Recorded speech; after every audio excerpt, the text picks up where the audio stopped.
This is the Jagmeet Singh we've come to know. But as a kid, he was Jimmy. Well, my full name legally is still Jagmeet Singh, Jimmy Taliwal. But he says it didn't reflect who he was. There was something there that Jimmy didn't capture. It didn't feel right, and Jagmeet felt more like that spoke to me.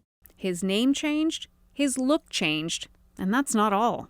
I would go from being pretty well accepted, maybe the occasional comment about the color of my skin, to it being a regular part of my life, that regularly, daily, I was getting teased, into fights. In his new book, Singh describes his father's alcohol addiction as violent and scary. He started taking taekwondo. At 10, he says he was sexually abused by his coach.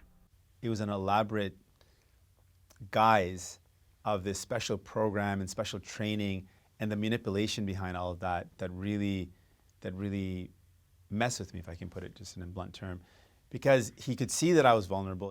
Singh stayed silent and blamed himself for more than a decade. And it was only until I spoke to another person and they said to me, "You know it's not your fault, right?" And it was just a casual way of saying it, and it was just so obvious to me, but it wasn't obvious. And having heard it for the first time, it just cracked my heart open.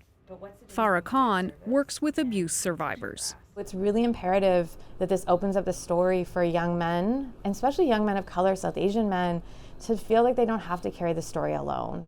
The Prime Minister applauded Singh's courage, saying his story will fight against stigma. And with 6 months until the election, Singh knows there will be backlash. It's been people saying things like, "You're just trying to get sympathy," or "This is not going to make me vote for you." But he says it was the perfect time to write about his past and how he got here. And I thought the most important thing I could do is tell a story that helps people out. Singh says many people have already thanked him for sharing his story. Hannah Thibodeau, CBC News, Ottawa.